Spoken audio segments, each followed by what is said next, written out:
everybody, it's Casey Williams. A couple of weeks ago, I had the Ford Mustang Mach-E. This is Ford's compact crossover, all-electric plug-in. I liked it a lot. 240 miles range, lots of luxuries, right size, good handling. But not everybody's ready for a dedicated plug-in. So let's have some options. And if we're going to have a luxurious price, we might as well go look at a luxury vehicle. Something like this, the 2025 Lincoln Corsair Grand Touring Edition PHEV. Well, that was a mouthful of names. What that means is it's Lincoln's compact crossover. Grand Touring means it has the luxury package on it, a little bit of the sporty flair on it too. And the PHEV means you plug it in, you drive a little ways in electricity, and then a gas engine fires up and you drive on. But I really like the size and the look of the Corsair. I always have liked the Corsair. But I really like this one with the black grille, the black trim, 20-inch black wheels. I think it looks really nice. The side profile, there's a lot of Land Rover, Range Rover in it. I think it looks really nice. The styling also ties it, of course, to the bigger Nautilus, the Aviator, and even the Navigator. Corsair here, again, black mirrors, black pillars, the black roof rack. I like it in the red too. I think just the contrast of colors is very nice.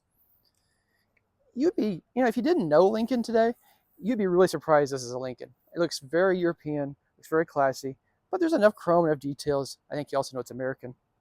The twin exhaust outlets on the back, the black valence down below.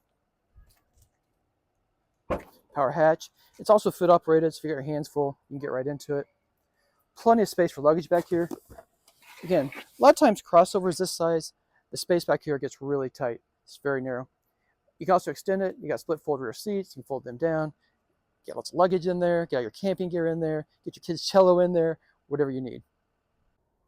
One of my absolute favorite parts about the Corsair is you don't feel like you bought a smaller Lincoln, you bought a cheaper Lincoln. This one especially has all the features you would want in the midsize crossovers. The Nautilus, the Aviator, and even some of the features from the Navigator too. And it starts with the seats. I love these kind of mid-century design seats. They're heated and ventilated up front. These are 24-way adjustable. You can actually adjust the individual bottom of the seat cushions. So it's very cool, very comfortable, and they look very nice too. Lots of details. Lincoln's always been about those little details. Just the chrome, the stitching here on the dash, the aluminum here on the panel as well, piano black finishes. All of those just beautiful. I like the steering wheel, the stitching on it, even multi-colors, kind of contrasting look here. Just feels very nice in your hand. All the gear selector down here in the middle. I like the piano keys. That's very cool, Lincoln trademark. But also the stock controls work very nice. Up above, over a 12-inch touchscreen, wired, pairs nice with the phone, wireless Apple CarPlay, Android Auto. You've got wireless charging down here in the console as well. So you pretty much just throw your phone in and go. But the other thing I really like is all the technology is in this vehicle, all of the modern features, but it doesn't feel like too futuristic. Sure, it has flat screen instrument cluster, the big screen, the twin panel sunroof, and the Rebel audio system, but you don't feel like you just bought some kind of a science project. It feels very nice. This also has the big wide heads-up display, and again, another super modern feature. And it has Ford 360 crash protection system, so it's pretty much everything. Automatic emergency braking, lane keep assist, blind spot warning, rear cross path detection, everything to keep you and your posse safe. You would be really hard-pressed to tell there's a Ford Escape lurking beneath the Corsair. Driving this vehicle feels very Lincoln. It's very quiet, just noticeably quiet on the highway, it's noticeably quiet around town. This has an adaptive suspension, so it's got different drive modes, and you can stiffen the suspension a little bit, but it rides nice. It doesn't float like a Lincoln, but it rides very comfortably, even over rough pavement in the city. On the highway, it's an absolute dream. But I really like the size of this vehicle too. It's a compact crossover. It's big enough to feel comfortable on the highway, but it's small enough to parallel park in the city if you need to, and get out of tight parking garages. The steering feels just right. It's the right balance between being light and heavy. But I really like all that. But what's really different about this vehicle is the hybrid system, of course. So it starts with a 2.5-liter four-cylinder engine. And of course, you got motors and batteries.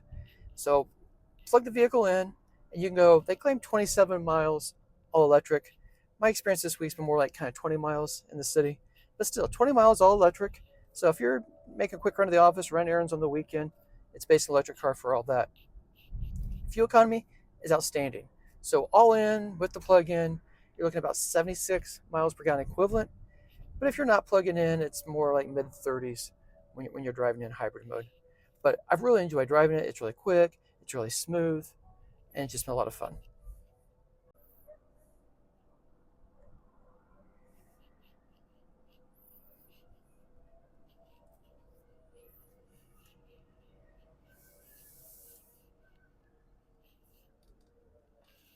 Well, depending on which model of the Corsair you choose, it's either a super good deal or it gets just a little bit pricey. So the Corsair starts under $39,000, and I think it's a very nice vehicle at that price. This one, plug-in hybrid, Grand Touring Edition, Blue Cruise, everything on this one, $67,325. That sounds like a lot for a small Lincoln crossover. However, that price is almost identical to the Ford Mustang Mach-E we had a couple weeks ago. You get all that, and you get an extra gas engine. So next week, we'll have another fun car, and until then, storm forward.